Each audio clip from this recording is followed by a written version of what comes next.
My name is Monk Rowe, and we're filming for the Hamilton College Jazz Archive at the college, and I'm really thrilled to have Dianne Reeves with me this evening.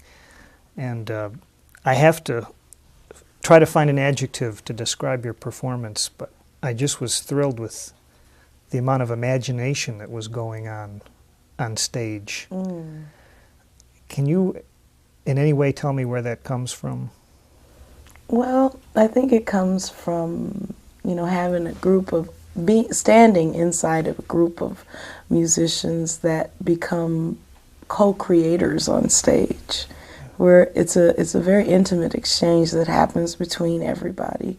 Everybody kind of feeds off of one another, and so it makes the music different from night to night on a certain level. Yeah. You had a interesting little story in your recent liner notes about learning a Sarah Vaughan song note for note. And, I mean, that's an accomplishment in itself. Yes, I think so. I think so. But your uncle said something about that. Yeah, well, he'd given me these records, and the one that I heard first was with Michelle Legrand, and she was singing "What Are You Doing the Rest of Your Life?" And it was amazing what she was doing with her voice, her range. It was going over through the harmonies, and she was singing in a way that I didn't know that a song could be sung, and I fell in love with it. So I would play it over and over and over again, and I learned it note for note. And then I had my instructor at the time for the big band do an arrangement for me of the song, and I felt really proud. I got up there and I sang the song exactly like she sang it. Well, my uncle brought the music to the song because I learned it off of the record, and he said, "This is how the actual melody goes. And just so you know, that's probably the way she sang it that time on that recording, but after that, it was different. She probably never sang it the same way twice. Yeah. I can guarantee you." So it kind of busted my bubble a little bit, but it was, from that point on, I knew that you had to have your own, I guess, concepts when you're dealing with music and songs. And so I wanted to develop my own voice from that point on.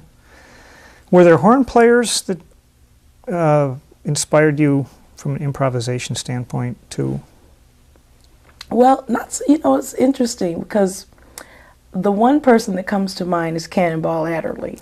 I had the opportunity to hear him when I was really young, and I just thought he was amazing, And I think that the thing that inspired me more than anything was that he had this way of creating places and times and pictures, and with an instrument that had no words, but he could make you have these thoughts and feelings about places that you've been or places that felt very, very familiar. He gave you pictures. So I think early on he was the one. And then I loved when he worked with Nancy Wilson. I thought that was really cool. Was that the best album ever made? Just that was a great album. Yeah, absolutely.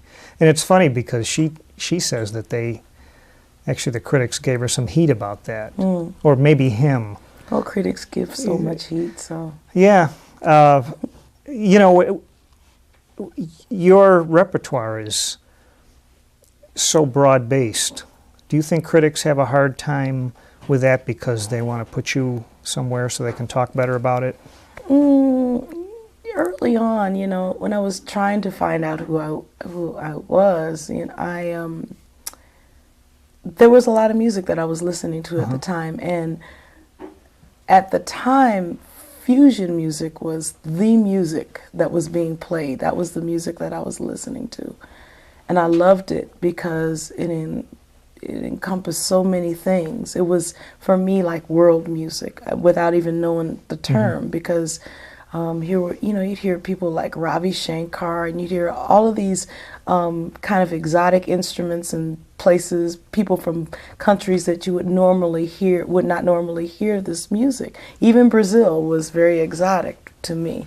at the time, and the musicians had a great deal of respect for the master musicians from these different places, and I was listening to all of this, so I wanted that energy in my own music.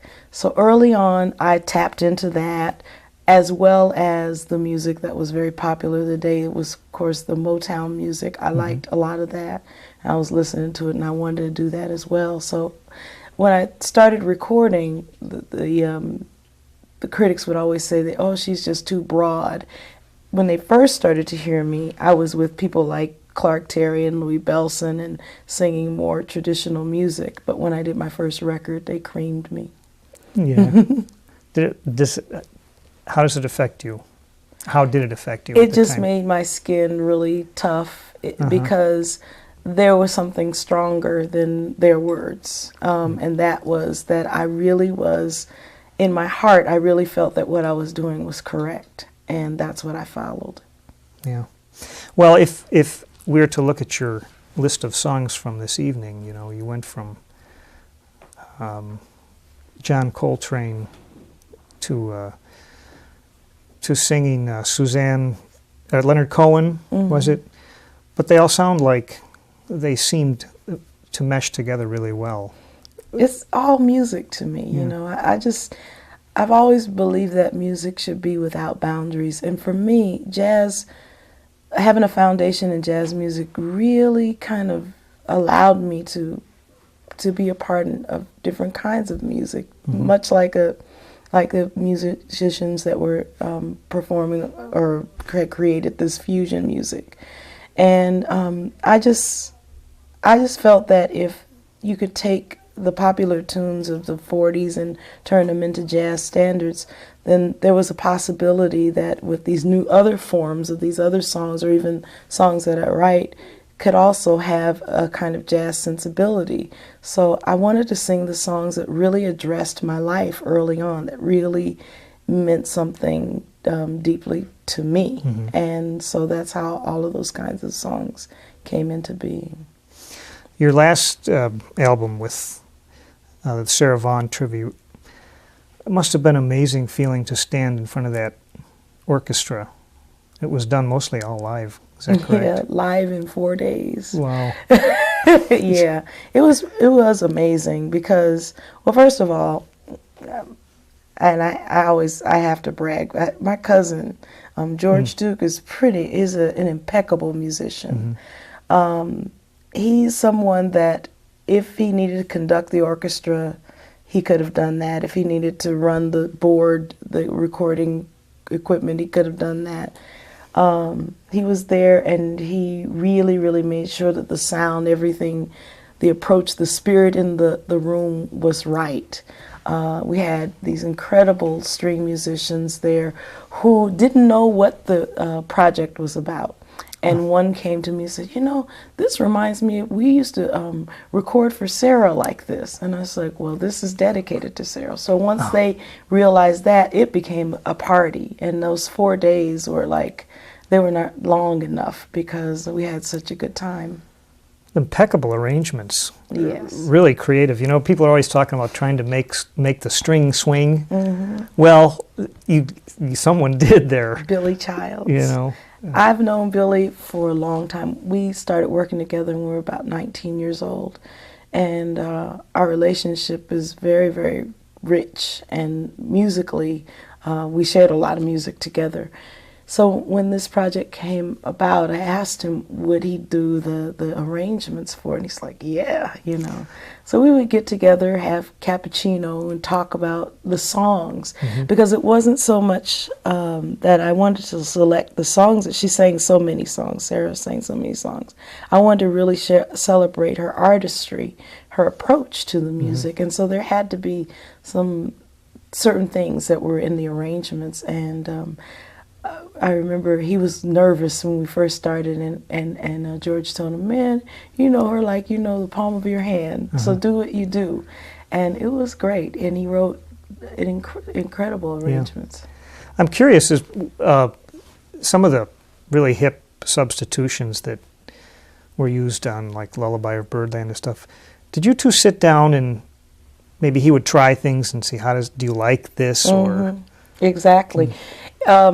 It was funny because I was touring a lot at the time that we were working on the music, and Billy understands a lot of times that when I'm singing certain things, certain harmonies, certain feelings that I want to project, the harmonies have a lot to do with that. It's with the poetry of the music, I guess, with the lyrics of the music.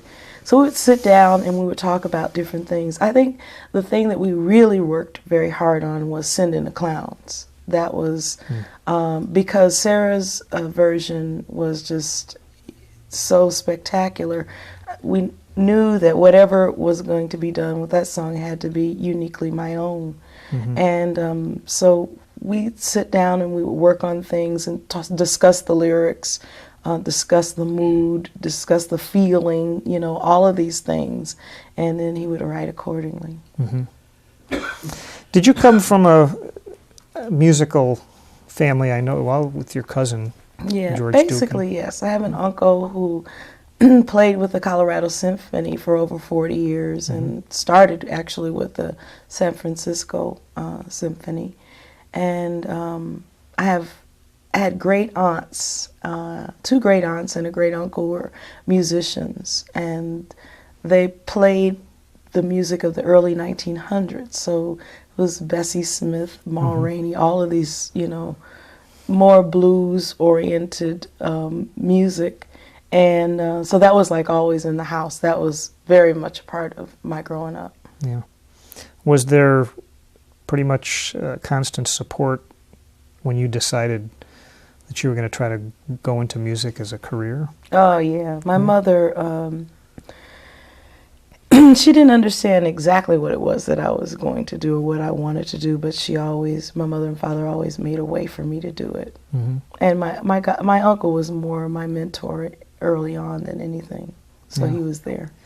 You had a fortuitous meeting with Clark Terry somewhere early on, didn't you? Yes. I met Clark.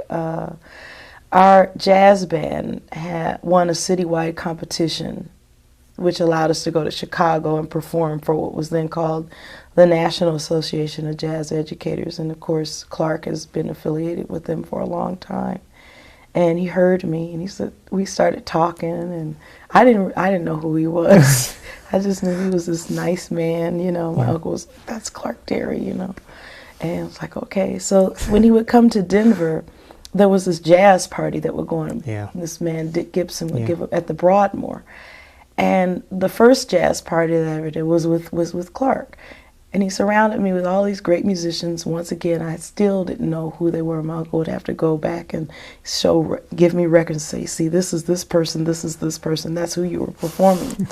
And sometimes it would be George DeVivier on bass or Major Holly, which was pretty amazing. Or a lot of times it would be Louis Bellson on drums or Grady Tate, Roland Hanna or Jimmy Rolls. It was pretty amazing. Eddie Lockjaw Davis. And I would come there with all my music together. My uncle would help me get it together, my keys, and tell him how I wanted to do these little head arrangements, because I was really into that. And Clark just stayed in touch. And from that point on, we just continued to work together, and we still do.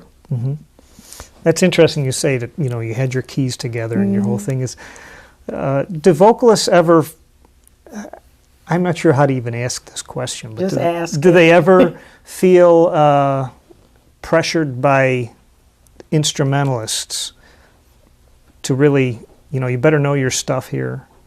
Well, I think my uncle just always wanted me to be prepared. I guess they do, but my uncle always wanted me to be ready and be prepared, be able to communicate clearly my ideas or specifically what it was that I wanted to hear or what I wanted. And so that was the training early on. And, you know, I would go and I would listen to other vocalists too, because at the time, there weren't a lot of schools for jazz, to study jazz music. So the way that you got it was through experience and through other musicians that, you know, would help you. At least that's how I got it. And I would go and hear other singers.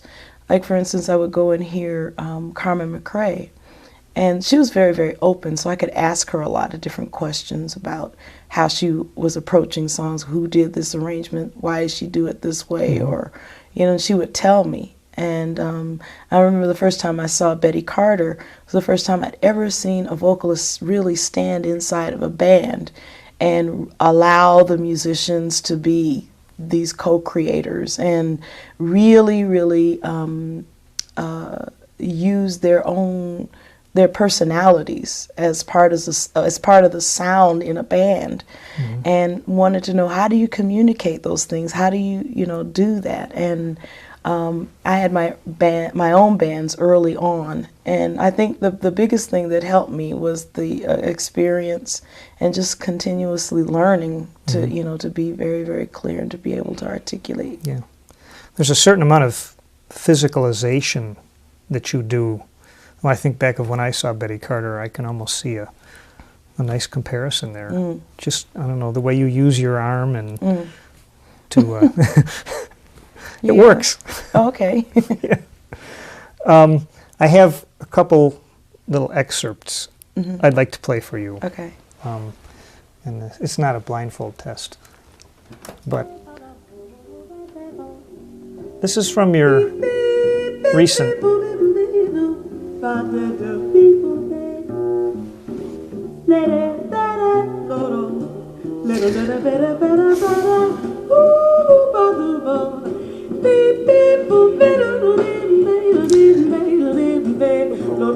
When you ask a horn player what he thinks about what he improvises, you might get a certain answer. Is there an answer from a vocalist that you think might be different?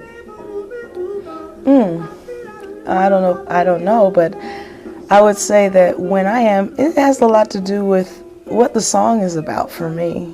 I know in working with different musicians, I did an album called The Grand Encounter, and I remember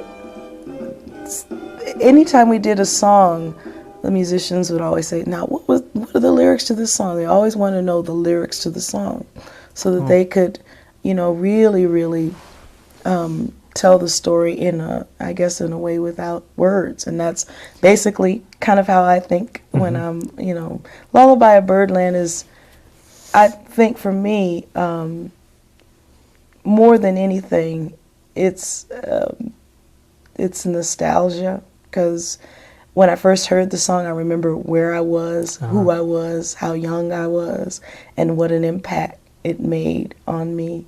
And I think that, when I'm singing, I'm thinking about, wow, I wish if I were in that session, how it would be, what I would do, and I guess that's what that was. Yeah. Do you find that you would change your choice of syllables and sounds depending on what kind of music you're scatting over? It really has a lot to do with placement of pitches and sound, and I always look at improvisation, at least for me, as the words that you can't say, the things that come out of your soul. And any song that I sing, I'll change the sound or the timbre in my voice to fit what it is that I'm trying to say. So that probably is true with improvisation as well. Yeah, it sounds like good advice for people trying to learn. There's an awful lot of method books out now, but did you ever have any of those at your disposal? Much later, but not early on. Not early on. A lot of everything came through experience. I remember when I had a band with Billy Childs, and our music was just way out there. We would try to go as far out harmonically. We would perform on stage in a place where they didn't care, about the music that we performed. It was a place for artists. So we were very, very fortunate to have that. And we would experiment every night. And I remember things got more and more complicated, more, just more chance taking. And then I ended up with Harry Belafonte. And when I got with him, I thought to myself, wow, I can't sing this music. It has like 3 chords and the melodies are real simple. And, I thought, what is this, And at the time I was working with the great vocal coach, Phil Moore. And he said, I think that you should definitely do have this experience with him. And he was going to feature me. And what I found in performing with Harry Belafonte was that I had all of these songs that came from all over the world that had all of these dual meanings, you know, some social, political meanings. Mm-hmm. And I found that there was a way that you had to sing them to communicate the message in the song. And then that the harmonies were very, very rich and beautiful, but simple. The rhythms were, you know, interesting, and it was just different. And I found from that point on, less was more. And so where in my early years when I would sing, it was really, really about my instrument. I really, really didn't care that much about lyrics. I wanted to use my instrument. But later on, I think after my experience with Harry, it changed, and I wanted to be able to tell stories and use the colors that I had gathered from the very beginning of my career to really, really color the words and to really make my point very clear with the lyrics and the stories that I was trying to tell. Great answer. You worked with Sergio Mendes also. Mm-hmm. Same kind of experience with him, or? Yeah, that was pretty amazing because while we performed the music of Brazil 66, both Harry and Sergio really were into exposing you to writers that you wouldn't normally hear about. And when I was working with Sergio, it would give me tapes and live performances of people that I had no idea who they were, like people like Elis Regina or Maria Bethânia or Caetano Vilés, or all of these great writers and singers from Brazil. Ivan Lins, it was the first time I heard him, was, you know, some songs that he'd written that he sent to Sergio. He's like, check this guy out. And beautiful songs. And of course, I knew a little bit about Milton Nascimento, but not as much as I did after working with Sergio. Yeah. So there was a lot of behind the scenes things. Wow. I wanted to read something I recently read in the Jazz Times, and see if you have a reaction to it or not. Angela Davis was participating in a conference about the basic question was, is jazz colorblind? And she had stated she saw you on a concert with Jane Monheit, and wondered why Jane Monheit had been on the cover of, I guess it's the New York Times magazine, when you'd been around for 10, 12 years. Do you have any reaction to that? Or well, yes, I do, and I think my reaction is more about the industry. Mm-hmm. The industry, and whether her picture was on the cover and mine wasn't, that is not, for me, not an issue. But I think the issue is that, you know, when I think of someone like Sarah Vaughan, who was 59 years old before she won a Grammy, and she had this extraordinary body of work that she performed with all of these people, and was just this incredible artist who was not a star but an entire universe. I look at the industry and I think, you know, sometimes when I draw strength from that, because sometimes in the industry you have some young singers that are coming up and they say, well, they're the next Sarah and the next Ella and the next this, and that really, really is like fingernails on a chalkboard to me, because when you think of people like Ella and Carmen and all of these great, Betty Carter, Abby Lincoln, all of these great singers who have spent their lives developing their craft and really working at this music, you cannot dismiss them. To me, it's dismissing them by saying this person is the next, because jazz is a music of maturity.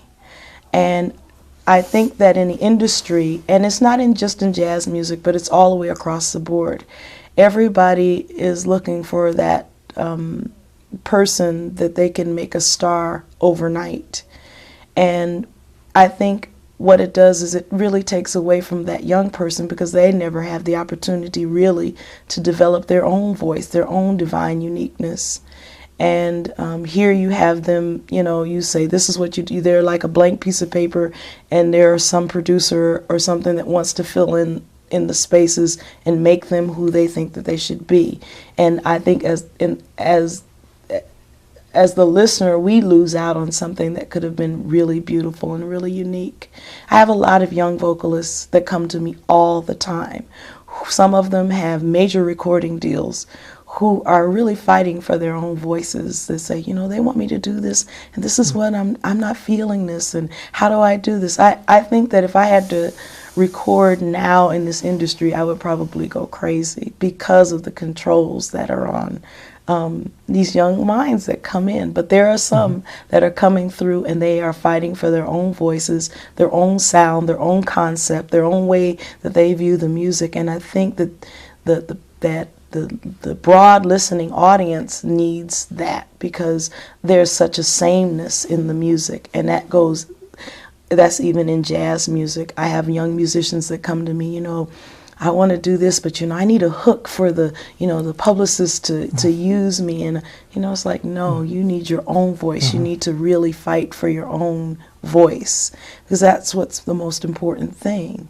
And, you know, so that, I think more than anything, I think that the industry really gets in the way of, you know, of the growth of the organic, beautiful, unique qualities that somebody might have. Yeah. It's almost like, what nerve to say someone is the next Ella after one album. You know? Yeah, you can't say, or even to, I know one thing, when I was doing this Sarah Vaughan record, I just really wanted people to know that I was not trying to do a commentary on Sarah, and that's what happens. And I won't let anyone say that I'm the next. I just want to be Dianne Reeves. And that's what I stress with a lot of young people that come. It's like, you must stress in the very beginning that you want to be your own self, you know, because that's what is needed. And I find that I guess it's easier for the people who write the articles to say that, but to me, it's not a well thought out statement. You have a pretty good relationship with Blue Note? Yeah. I have to say, one thing about Blue Note is they do allow their artists total artistic freedom, which is really great. That's good. I have one more little piece of music that I'd like to play for you, and it's been a favorite of mine, and I think it was a favorite of yours.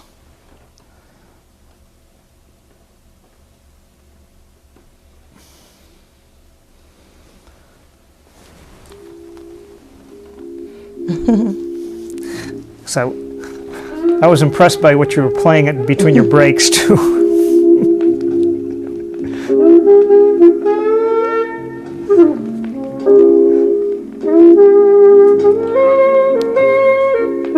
What led you to this? Once again, it's about a country preacher, and when you listen to the way that he is playing, and when you listen to the song, you feel all of those things.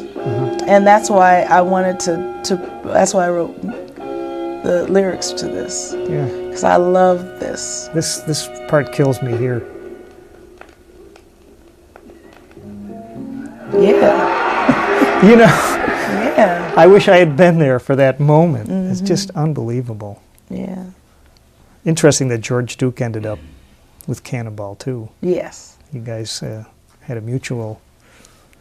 Yeah. Actually, I saw him with Cannon. Yeah. Yeah. I was like, wow, this is incredible. The other thing I liked is, you know, when he was on stage, he really let the audience know what they were going to do, what the music was about. So you felt you had an education. You were waiting for certain things to happen because he said that this is what this song is about, and this is, you know, he kind of educated his audience, which I loved. Yeah.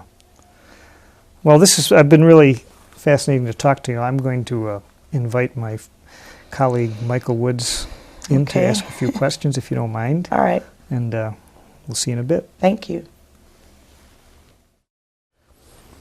Your concert tonight, I thought, was absolutely fabulous. Thank you. From many, many standpoints, from the variety of the songs that you sang, and from the energy level that each song reached, which I thought was just, it was scintillating. I want to ask you, where or how did you come by such conceptual strength? Well, without even going into great detail, music saved my life.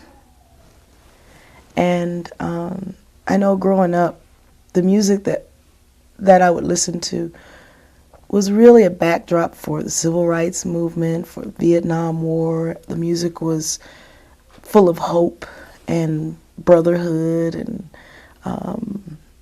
positivity, and on all levels, not just songs that had political or social meanings, but also about how men felt about women, vice versa. All of it was very, very beautiful, and I needed to hear all of those things. For me, I think performance is more like meditation than it is giving a performance. It's a spiritual place for me.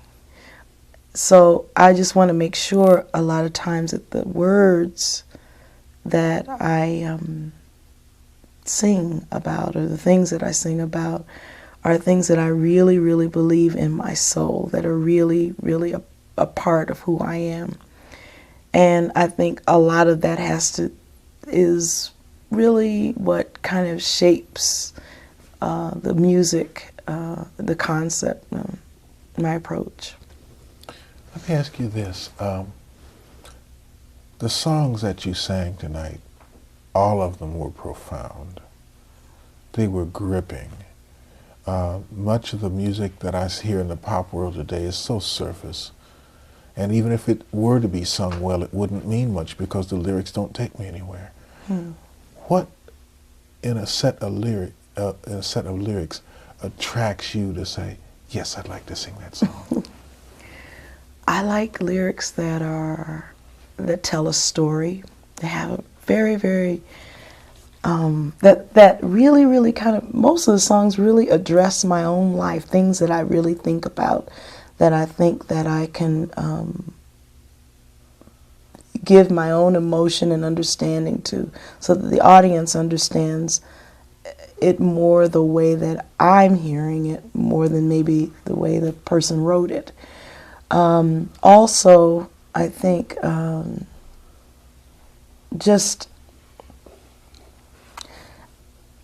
it really all comes down to just really feeling very humble, to be able to to have the opportunity to do what it is that I do. I think that's the greatest thing. That's fantastic that you would say that, because I've always thought there's tremendous spiritual connections between what a person performs and what they actually think and live out and do. It gives your music this elusive quality we call authenticity. I want to ask you about one of your incredible skills, and that is when you're singing a lyric and when you're scat singing, you seem to be able to go back and forth between the coloration of the word and between a scat symbol with such unbelievable ease. When did you know you had such a skill? How do you practice something that is that spontaneous and that creative? How do you perfect that? Wow, I've never been asked that. I really think that it goes back to just the experience of being in these different settings with different bands and musicians that are really, really great at what they do, and always feeling more comfortable being hungry I always feel comfortable being hungry. So I put myself in positions that are, I don't know, kind of scary, that make you dig really deep and find things. And I believe that for me, improvisation is my soul utterance. So whatever I'm singing in the lyrics, whatever I improvise, they're kind of one and the same. And I think just throughout the years of constantly doing this, early on, I remember the longest time on stage for me was between songs, because I didn't know how to speak to an audience. And I didn't want to just like introduce the next song, but I needed something to do between the songs so that I just didn't feel like I was naked in front of the audience. And so what happened was these vamps on the end of songs. And from that came the storytelling. And I think that's where all the my way of improvising came into being, telling the stories. I could sing it, but I couldn't say it, so I would always sing over the top of it. So it kind of came from, like I said, experience, purely experience, having the opportunity night after night, going out there and finding something in myself that I didn't know existed. You say you could sing it, but you couldn't say it. Then, yeah, I can say it now, but then I couldn't. That's so fantastic, because there's so many people who would like to sing, and they think and they feel the things that you feel, but they couldn't find the notes to sing it with. So I think you give them that outlet. Like when I see Michael Jordan, I realize I can't jump over the Sunday Sports page. You know? I want to ask you, there's a word that I heard you use several times tonight, which I think is a fantastic word. And I don't hear that many vocalists use that word. And I would like to know what your sense of musicianship is tied to that word. You use the word sensibility. Fantastic word. Well, I feel that I come from a place, a foundation that allows for the celebration of uniqueness. That's how I view jazz music. And through that, I'm able to take the kinds of, songs, or lyrics, or ideas, and give them that kind of freedom, free sensibility, free the ability to change from night to night. And that's what I love, because to me that's what life is. And I think jazz is life. I equate jazz with life and life experience. And so I guess that's what I mean when I say that. I need to be able to take the music and breathe life in it, just like I learned. Just what I listen to anytime I put on a great jazz musician or a great jazz vocalist, that there's life in the music. How do you make that? How do you draw a picture and make it have dimension, And I think that's, you look at it, you see how, for me, I see how it addresses my life. And sometimes there are songs that don't necessarily address my life, but they're places that I need to get to. And I believe that there's power in words. And so that's why I select them to sing, because I'm trying to get to that place. Yeah. You told us about stories. You sang the song for us when you were 9 years old. That song just transported me. I thought I was going to come out of my chair because it was so vivid, was so descriptive and beautiful and alive. Tell us a story that you haven't put to melody yet.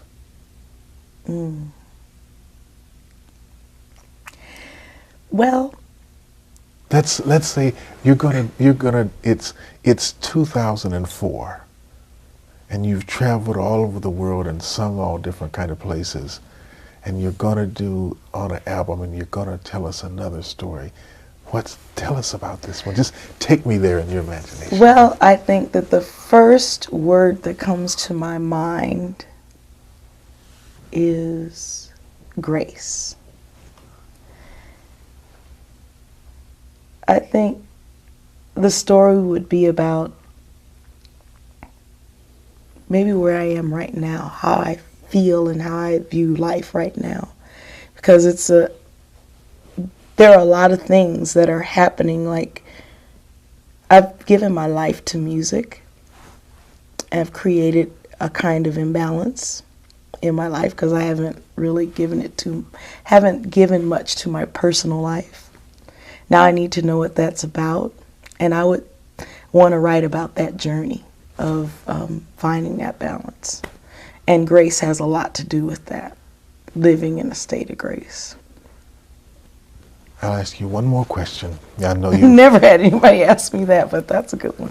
Well, I go some strange places too. That's okay. I like it. I try to get creative in the classroom, and probably we will wind up showing this video in my classroom. As a matter of fact, several of my students were there to see you tonight, and I played for them to set their sensibilities in order to know how to appreciate your skill level.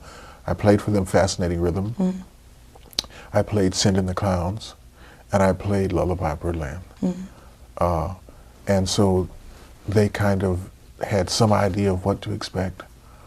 But if you could sing any time, any place, about any subject, and you knew that the power of your voice would change, improve, enhance, inspire the sonic landscape of anybody within the throw of your voice, how would you sing to America after September 11th? I guess the way that I am now, from my heart.